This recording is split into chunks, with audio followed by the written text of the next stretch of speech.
मेरो जन्मस्थान कविता छन्द अनुष्टुप।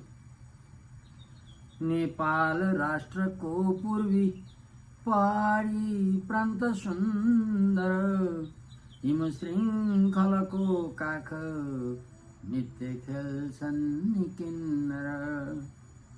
उच्च सगरमाथा जो शैलाधिराज हुन्, निर्निमेष सधैँ हेर्छन् निसर्ग आर्तव स्थिति।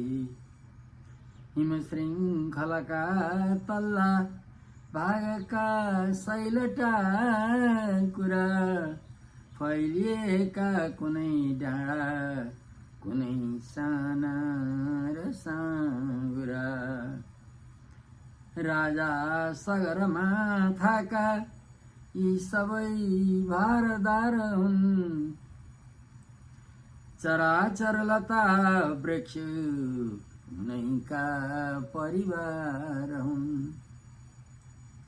12 महिना यहाँ फुल्छन् अनेक रङ्गका फुल, दैवी उद्यान दैत्य वर्गको भूमशुल।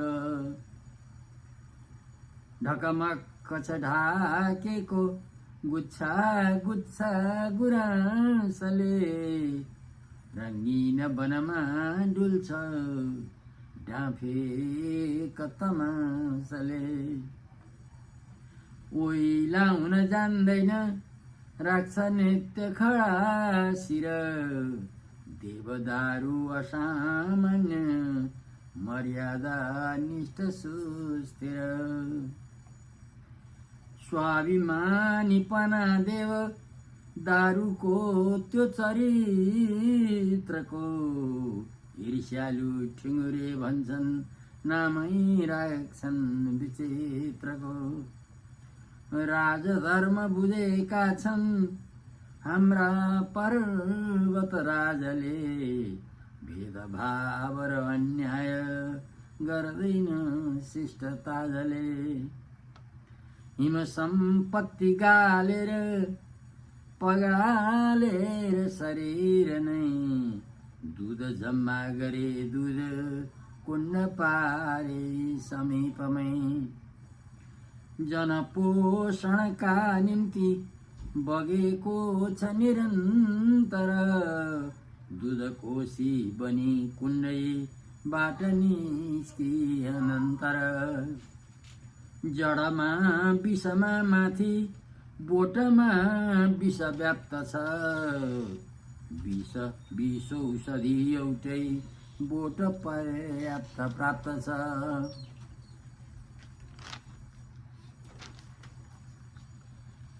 नाफा नोक्सानको चिन्ता छैन पाउन आतुरी, आयु वर्धक हावा छ आमोद छर्छ कस्तुरी।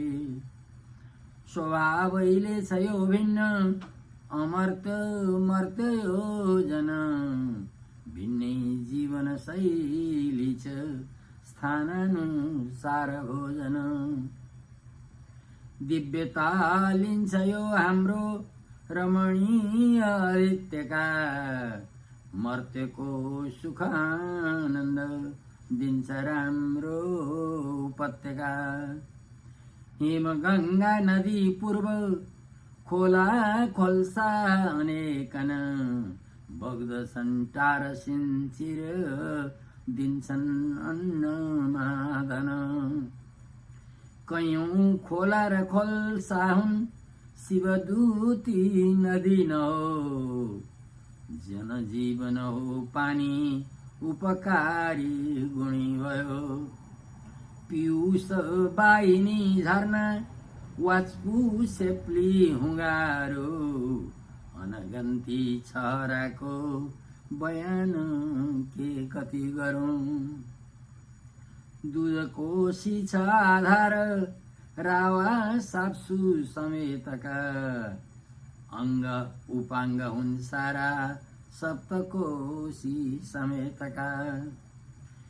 हिम गङ्गा नदी पूर्व साप्सु पश्चिम अब्बल, हैमी सगरमाथाको दक्षिणी रम्य भूतल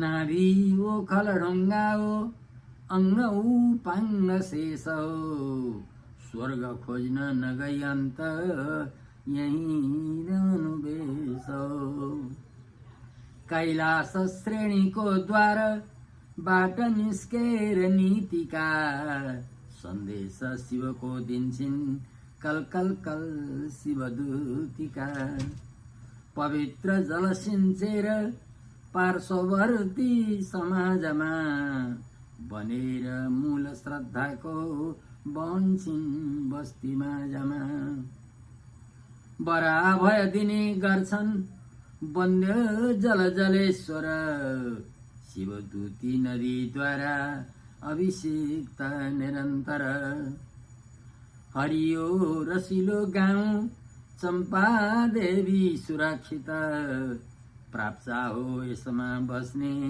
पाइन्छन् प्राय शिक्षित शताब्दीऔं पुरानै ऋषिकल्प महज्जन बाटावाद यो गाउँमा कोही छैन दुर्जन वत्स गोत्रीय दाहाल वंशका पूज्य पूर्वज आई बसे भए यसमै सोनाम धन्य दिग्गज सबै दाल एउटै हुन् सन्तान दासु भट्टका सत्कर्मी र सदाचारी मेधावी झन् बिचट्टका ध्यानमा धर्ममा नित्य रहन्थे सब लट्ट भए पहिले पहिले लेख्थे सबै ब्राह्मण भट्ट नै सन्तान फैलिँदै जाँदा बिस्तारै घर भिन्न हो गाउँमा स्थलको नाउँले मात्रै थर भिन्न हो ज्योति मध्येमा ज्योति पूर्णभानु प्रदीप्तिमान तुल्य तापस शाखामा उदय भानु बुद्धिमान सत्यवादी र शास्त्रज्ञ कुलधर्म प्रवर्धक व्यवहार विशेषज्ञ संयमी योग साधक पञ्चायन सरी पाँचै पुत्र पुत्री सरस्वती लक्ष्मी भए पिता साक्षात् गुरु पूज्य बृहस्पति ज्ञानको ज्योति बालेर अज्ञान अन्धकारमा बाटो देखाउने दीप्ति अगुवा व्यवहारमा तारा मण्डलका माझ चम्किला चन्द्रमा सरी सर्वाकर्षणका केन्द्र रूप लावण्यले भरी मान्य समाजमा उच्च व्यक्तित्व कदले अनि व्याख्याता धर्मका पूज्य पाण्डित्य पदले पनि समाजोत्थानका सारा अभिभारा लिँदै लिँदै महिमा मर्त्य यात्राको लोकलाई बुझाउँदै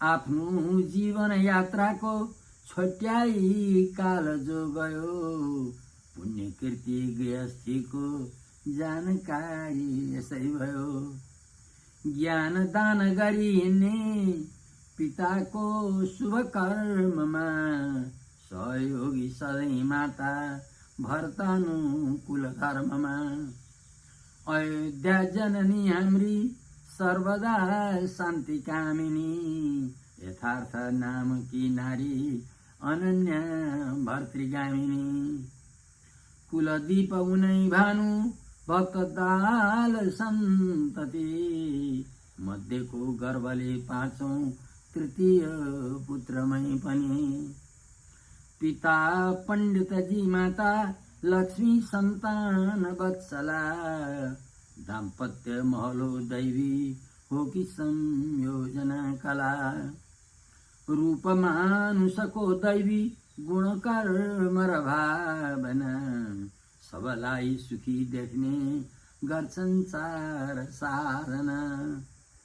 माता पिता दुवै भित्र जीवशेल सुरक्षण, को भाव मृत्तिकाबाटै मिलेको छ प्रत्यक्ष। माता पिता दुवै भित्र जीवसेवा सुरक्षण, को भाव मृत्तिकाबाटै मिलेको छ प्रत्यक्षण। दैवी गुण लिएका ती दम्पतिको तपस्थल, बासिन्दा छन् सिधा सादा व्यवहार छ निश्चल। आमा बाबा उनै मेरा अयोध्या भानुभक्तको, साधना स्थल प्राप्त हो मेरो जन्म त्यही भयो। हिमालय सुता गौरी, गौरीका पति शङ्कर, गौरी शङ्करले सत्तो गुणीवर साउँछन् वर। त्रिविष्टुप विजेता श्री भीम मल्ल चमुपति, उदाएको विजयी आएको विजयी मार्गको महिमा भनौँ कति। मूल नाभि नौ प्राप्त परिवेश विशाल छ, पुरै देवस्थली रम्य सुचिताको मिसाल छ। सापसुर हेम गङ्गाका बीचको पावन स्थल, सुसभ्य जनको बस्ती निर्मला नदी कलकल। हिमाल चुली पग्लेर कौशिकी नदी रूपमा, सिंच्दैछन् सुधाधारा वर्षाए ग्रीष्म धूपमा। बलखु सिल्खु लामाखो चिसङ्खु साँधमा लिखु, खुसी बोधक यो खु हो पूर्वी साँध छिनामको। ओराला छन् उकाला छन् गौडा र गल्छेडा पनि, गर पार नहार है तपस्या हो यही भनी। यही प्राकृत रूपौला पर्याप्त टार उर्वरा, गरामा फल्दछन् अन्न काल्नामा फुल सर्वजा।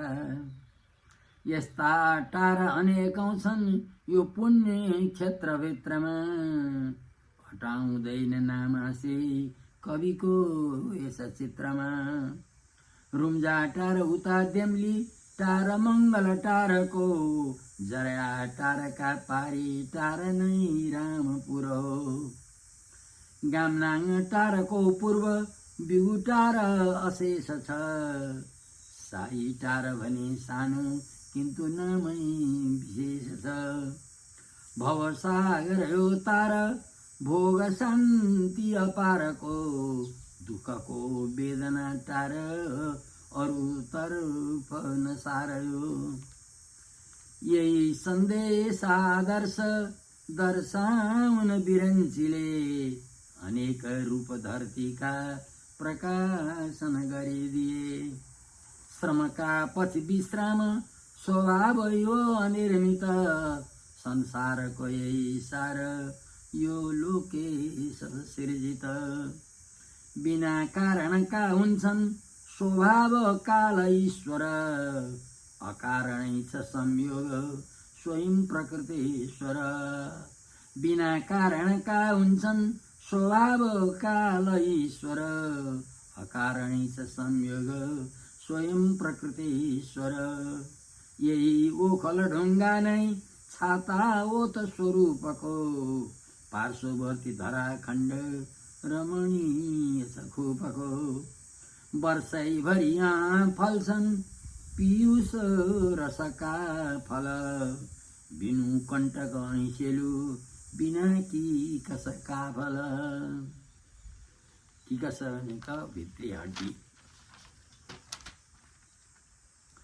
भित्री बीज बिना फल्छन् अम्बा पर जामुन, सुन्तला वनमा फल्छन् फलेकै उनकी झैँ सुन। डाली देह लचक्कै भई बढेका पोटिला फल, मगमगी बासना छर्छन् रसिला पाकी कलकल। फेदैमा फल्दछन् केही विस्तीर्ण मूलका धनी मलिलो कुलमा जन्म हलहली बढ्दछन् पनि साँच्चै नै उपयोगी छन् स्वादिला रस माधुरी नचाखे पनि हेर्दैमा मन माग्दछ हरै वृक्षका फेदमा त्यस्तै लहराका जरा जरा बग्रेलती मला दाना दिन्छन् वृक्ष प्रिया धारा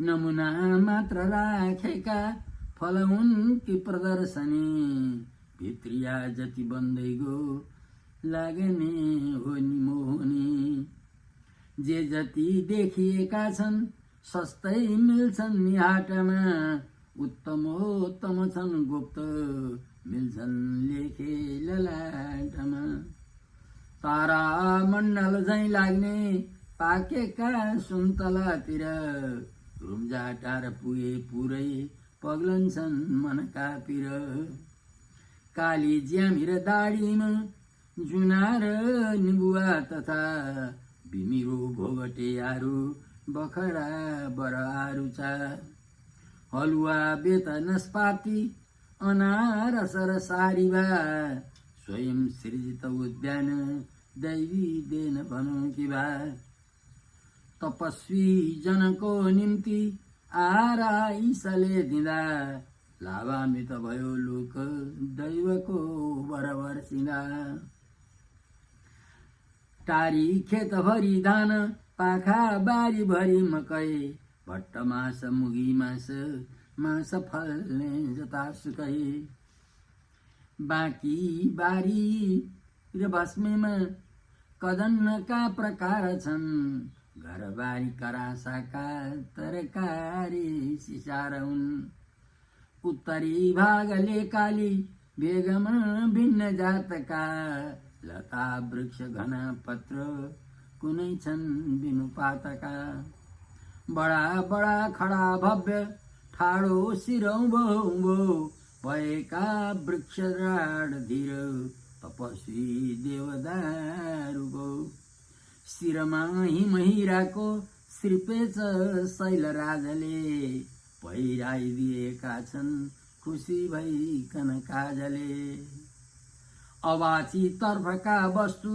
उदिची तर्फ उर्किँदा नाम रूपान्तरै हुन्छन् स्वभाव गुण नै जुदा गोब्रे सल्लाह भयो सल्लाह जड उसको अचम्मको थियो पलास मात्रै जो दियालो दीप बन्न गो सिस्नु अल्लो भयो बन्ने अनेकौं उपयोगिता लाली गुराँसको रङ्गै सेतो नीलो अनेकता नामै चिमाल गन्धर्वी गहना र सिँगारमा उपयोग सधैँ गर्छन् कैलाशको किनारमा लामो कोट हुने बख्खु मोजा दोचा हुने अनि पोसाक भिन्न देखिन्छ भोज्य भोजनमा पनि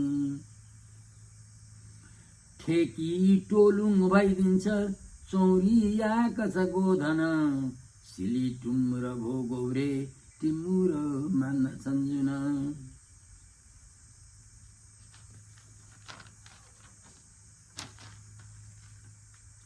झार झाडी अनेकौं छन् औषधिका सुधासरी जहाँ औषध पाइन्छ मिल्छन् विष थरी थरी काल सापेक्षतामा हो यिनको उपयोगिता अथवा दैवको इच्छामा छुट्टिन्छ विशेषता अर्गेली वनको घारी भस्मी पाखा भरी भरी असारे वृक्ष उत्तिस काइयो छन् सरोवरी फैलिएका सुधाबल्ली वनमाला बनैभरि वनमानवको टिप्छन् डाँफे उसै गरी कस्तुरी मृगले नृत्य लुकामारी गरी गरी हिम श्रृङ्खलको काख आमुदले भरी भरी मुहा खोज्दै कस्तुरी घुम्छ फनफनी, आफ्नै बिना बसाएको जान्न सक्दैन तै पनि। श्रीखण्ड वनका अन्य वृक्ष बुटा समेत झैँ, मगमगी बासना छर्छन् कस्तुरी भिन्न जीवनै। वन मानवका साथ वन झाँक्री र भल्लुक, सौहार्दता र मैत्री छ पाठकासँग जम्मुक। हिम मानवका साथ खेल्छन् हिम कुकुर, डाँफे मुना लरै थाने सत्तु धुल्लु र ढुकुर। भिन्नै प्रकारका हुन्छन् फलफुल अमूल्यका, लेकाली फलका सामु ब्यासीका छन् अमूल्यका। ती छन् अमर्त धरतीमा बिरला कोटिलेकामा, गौरी शङ्करले रक्षा गरेका यस भेकमा। यो उत्तरी इलाकाका रक्षिका हुन् मामना, शेर्पिनी पार्वती चण्डी किराँतिनी वराङ्गना। कतै नपाइने अन्त विशेष कोही रे मुला, यसै भूभागमा फल्छन् हुन्छन् डल्ला र बाटुला। खनेर गहिरो पारी धरामा चट्ट खाडल, भण्डारण हुँदा हानि गर्दैन झरी बादल। माटाको उब्जनी फेरि माटै भित्र सुरक्षित, भण्डारण हुँदा वर्षौं विकार हुन्न किञ्चित। पहिले जो थियो ताजा रूपाकार स्वादन, वर्षौं खाडलमा राख्दा पनि हुन्न पुरातन। यही अमृत घारीमा विषवृक्ष समेत छन्, विषालु बुलुको वृक्ष बत्सना विशेष छन्। कता कति अँगेरीका मन्जरी झप्प झप्प छन्, पशु मुडहरू मिठो मान्छन् खान्छन् र मर्दछन्। विष स्थावर छन् केही छन् विषजङ्गम, मान्छे भन्दा बढी चिन्छन् विषभेद विहङ्गमा। विषजङ्गम ब्यासीमा विष स्थावर लेकमा, सुधा झैँ विषको सत्ता हुने हो भेक भेकमा। परिचय दिन खोजे जन्म भूखण्डको यो, सकबर तर छोटो सम्झना मूलथुम हो। सकबर तर छोटो सम्झना फूलथुम हो। टप टप टिपिएको भूस्थिति प्रान्तवर्ती, सरित नद नदीको तप्तको पूर्ववर्ती। यो जन्मस्थानको खण्डकाव्यको पूर्व भाग समाप्त भयो।